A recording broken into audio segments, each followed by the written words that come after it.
Arrêtez de jouer petit, le podcast des thérapeutes qui savent que leur vie peut être plus grande. Bonjour et bienvenue à ce nouvel épisode du podcast Arrêtez de jouer petit. Et aujourd'hui, je vais continuer sur le sujet communication parce que c'est un petit peu le nerf de la guerre pour nous thérapeutes. Et je vais t'expliquer, je vais peut-être t'éclairer, je l'espère, sur pourquoi ta communication t'épuise au lieu de t'aider. Toi, tu penses que, tu penses pas, tu communiques dans le but évidemment d'avoir des clients et tu ne comprends pas pourquoi, malgré ta présence sur les réseaux sociaux, le fait que tu aies fait un site internet, ça ne fonctionne pas. Et je vais t'inviter justement à rester jusqu'à la fin de cet épisode parce que à la fin, j'ai une invitation à te faire. Je vais t'offrir une masterclass. Il faut juste que tu t'inscrives pour cette masterclass pour t'aider justement dans ta communication en attendant l'ouverture des portes du programme Décollage Média le 25 février. Donc, note la date du 25 février parce que c'est l'ouverture de la nouvelle promo du programme Décollage Média.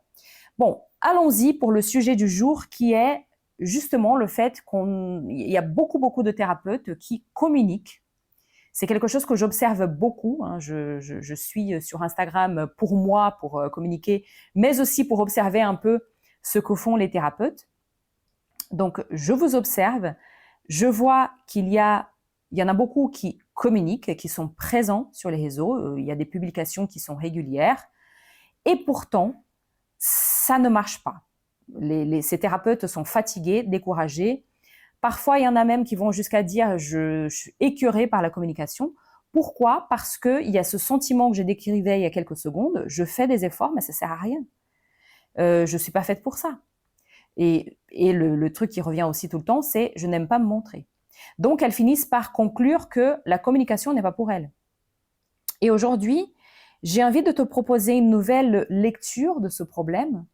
Et si ce n'était pas la communication elle-même qui t'épuisait, mais surtout ce que la communication te renvoie sur toi, sur ton activité, sur tes choix, ou plutôt, je dirais, sur ton absence de choix, parce que c'est souvent ça le problème.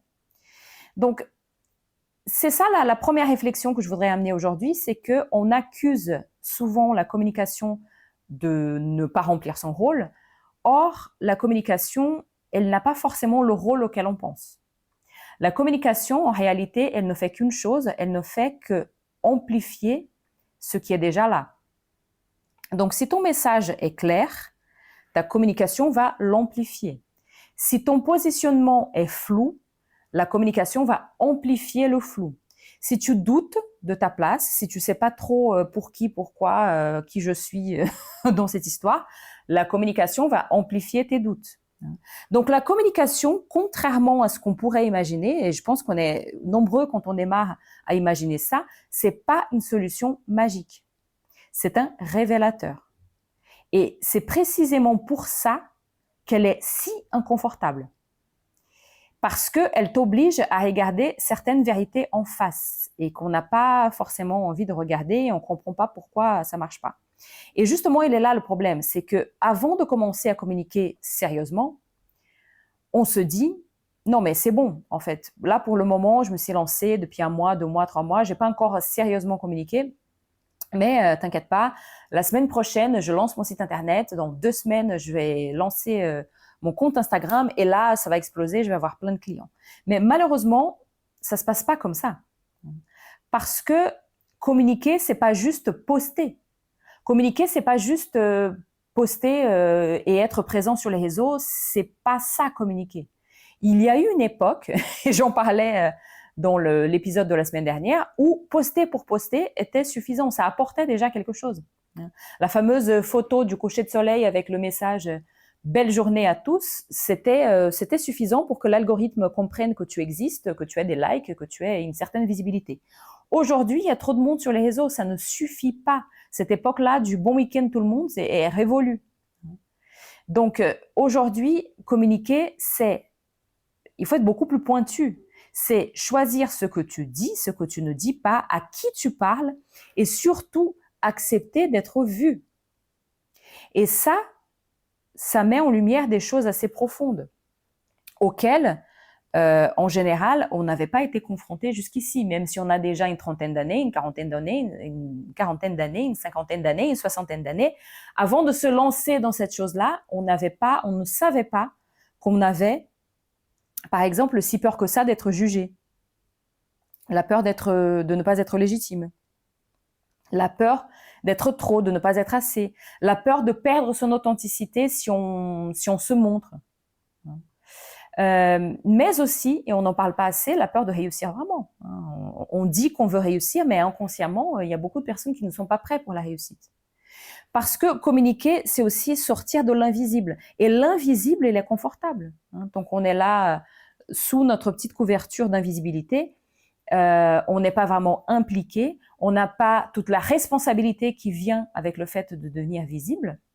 Tant que personne n'est au courant qu'on existe, on fait 0 de chiffre d'affaires, on fait 200 € de chiffre d'affaires, on fait 500 € de chiffre d'affaires, mais ce petit chiffre d'affaires, il est moins inconfortable que l'inconfort qui vient avec la nouvelle responsabilité de la réussite, de rentrer du chiffre d'affaires, d'avoir des clients, de devoir accompagner des gens, etc., etc. Donc, il y a beaucoup d'inconscient là-dedans que je ne vais pas aborder aujourd'hui ici dans cet épisode parce que le but d'aujourd'hui, c'est de parler de communication. Donc, pourquoi est-ce que c'est si épuisant que ça pour beaucoup de monde? Parce que beaucoup de thérapeutes se lancent sur les réseaux sociaux, et moi aussi je l'ai fait au début, donc pas de problème, on est ensemble. Mais beaucoup de thérapeutes communiquent sans aucun cadre. Comme, voilà, on ne sait pas trop de quoi on va parler, on ne sait pas trop de quoi on va parler, à qui on va parler, et surtout, on publie quand on a de l'énergie, quand on a une idée, quand on se sent aligné, mais il n'y a pas d'intention claire. Donc, un jour, ça parle d'un atelier que je vais faire la semaine prochaine. 3 mois plus tard, je poste sur la sophrologie pour les futures mamans. C'est pour tout le monde. Il n'y a pas de direction précise. Et ça fatigue. Et ça fatigue non pas parce que la création de contenu soit si fatigante que ça en soi, mais surtout parce que tu dépenses de l'énergie, tu donnes de ton temps, tu t'exposes un petit peu, tu y mets ton cœur et tu n'as rien en face.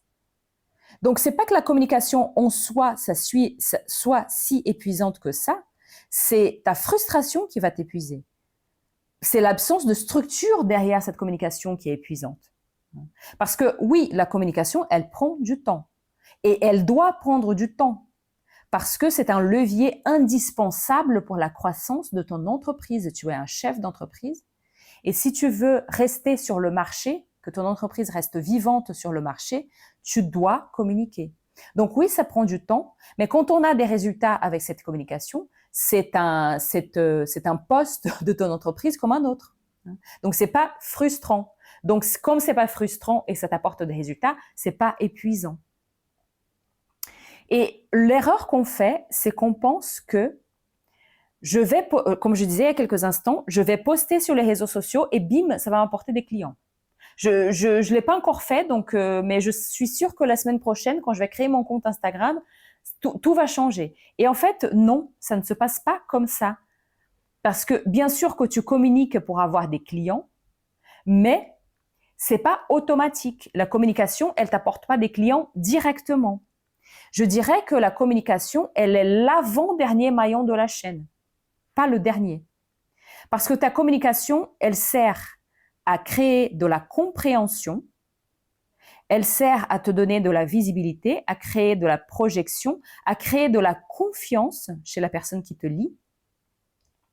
De cette compréhension de ce que tu fais, du fait que tu es la bonne personne, du fait qu'ils peuvent avoir confiance en toi, c'est de là que va naître la décision de prendre rendez-vous. Et c'est à partir de là que tu vas remplir ton agenda.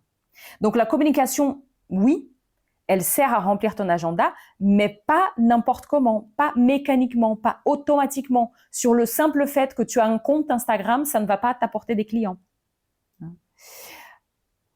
Parce que, je vais être un peu brutale, pardon, mais communiquer n'importe comment, ça n'apporte pas des clients.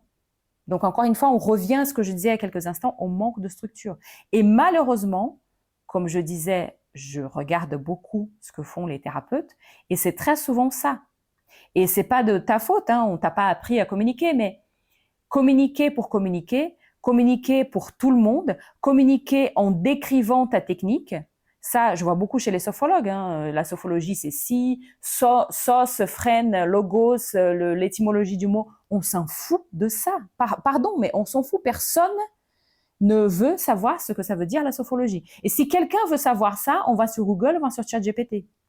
Donc, c'est pas ton rôle d'expliquer ces choses-là. C'est pas en expliquant ces choses-là que tu vas sortir du lot. C'est pas en parlant à tout le monde que tu vas sortir du lot. N'oublie pas, il y a beaucoup de personnes sur les réseaux sociaux, il y a beaucoup de thérapeutes sur les réseaux sociaux. L'attention des gens, même les gens qui n'ont pas un TDAH, hein, l'attention des gens, elle est microscopique. On a 2-3 secondes à consacrer à ta publication. Donc, ce n'est pas en utilisant un langage hyper vague, le bien-être, le lâcher-prise. Arrêtez de parler de bien-être et de lâcher-prise.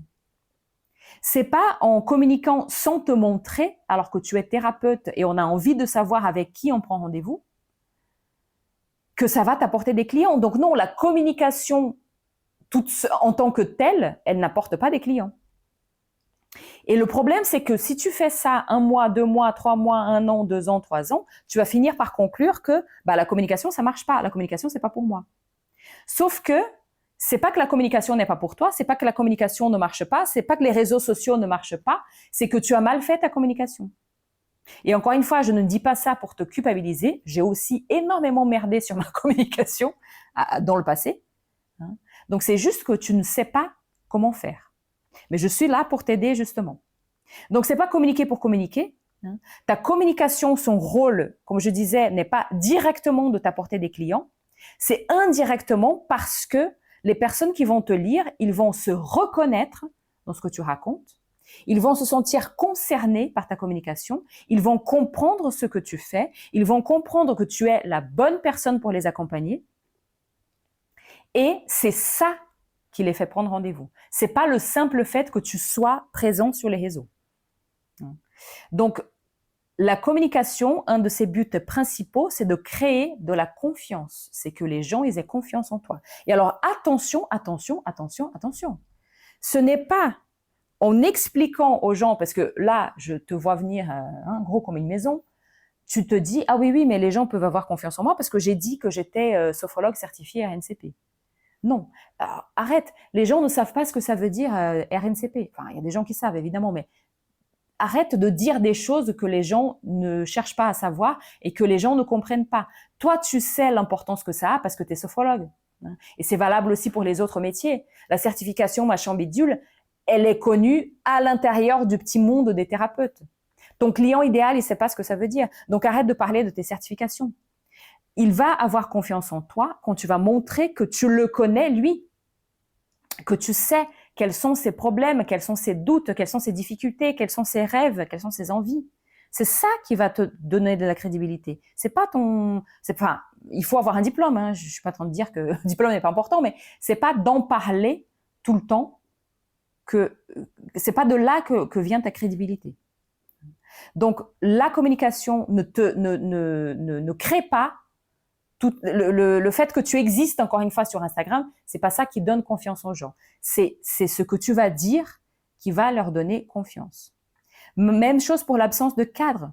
Si tu n'as pas un cadre, si tu n'as pas un client cible, si tu n'as pas des offres qui sont claires, si tu ne dis pas ce que les gens ont envie d'entendre, si ton message n'est pas clair, si tu continues de parler de lâcher prise et de bien-être et machin, si tu parles exactement comme tous les autres thérapeutes, avec les mêmes mots que les autres, en disant exactement la même chose que tout le monde, et que personne ne se reconnaît dans ce que tu postes, tu pourras poster tous les jours, tu pourras poster 3 fois par jour, tu pourras poster 24 heures sur 24, ça ne va attirer personne. J'exagère, ça va attirer 2-3 personnes.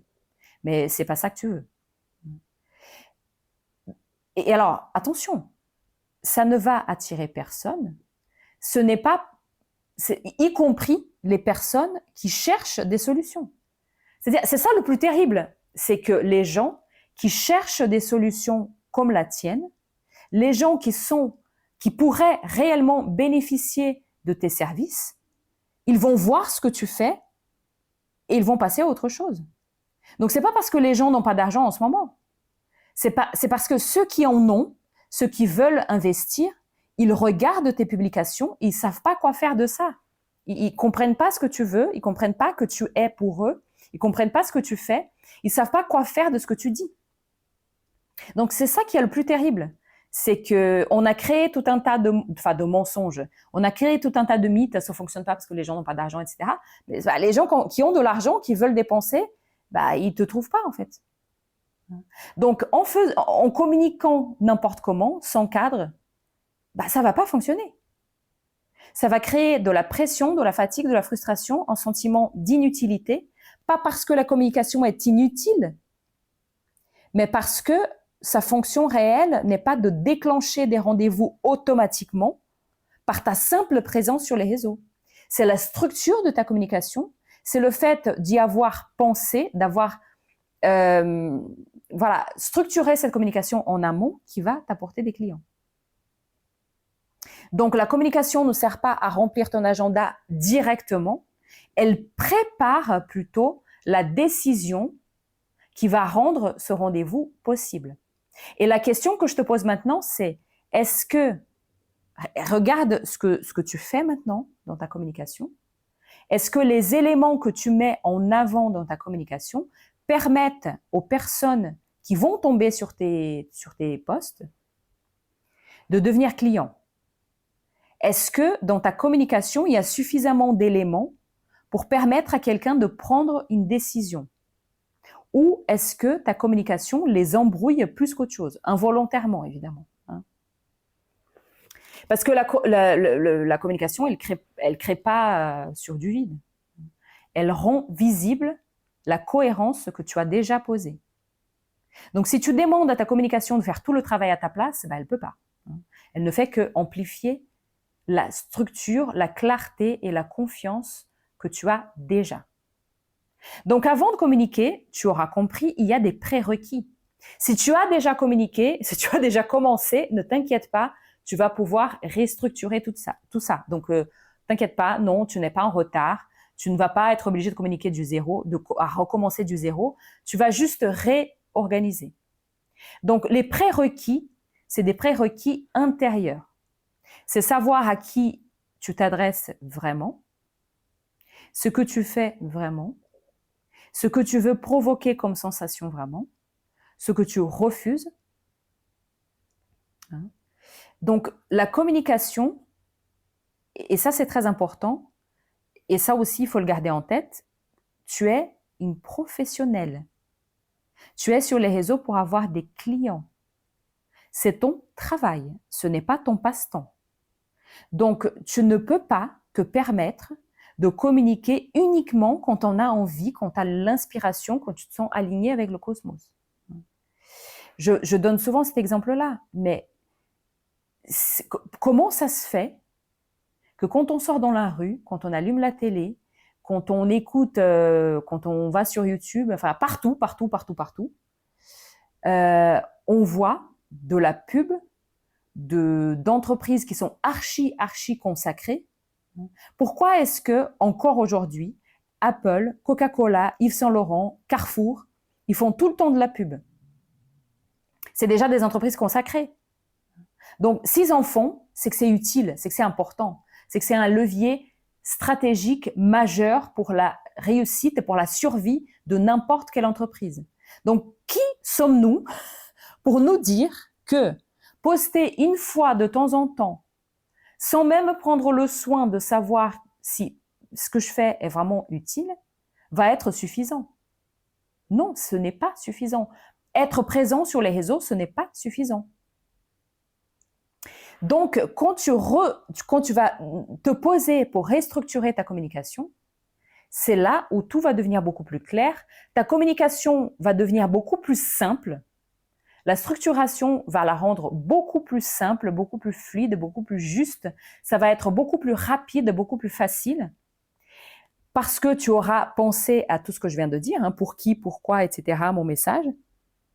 Mais aussi parce que tu vas prendre ça comme du travail. Tu ne vas pas parler pour être aimé. Tu ne vas pas parler pour avoir des fans, pour avoir des admirateurs. Tu vas parler pour attirer ton client idéal, pour pouvoir être à son service. Donc, à partir de ce moment-là, ça devient beaucoup plus facile, beaucoup plus fluide, parce que tu ne te soucies plus si tes voisins, si tes parents vont penser que c'est ridicule de s'exposer sur les réseaux sociaux. Parce que t'es pas sur les réseaux sociaux pour t'exposer. Tu es une professionnelle et tu parles à une cible. Et en général, tes voisins et tes parents et ta famille et ta belle famille ne font pas partie de ta cible. Donc, tu t'en fous de ce qu'ils pensent. Et ça devient beaucoup plus léger quand tu enlèves ça de tes épaules. Tu apprends à ne pas laisser tes émotions guider ta communication.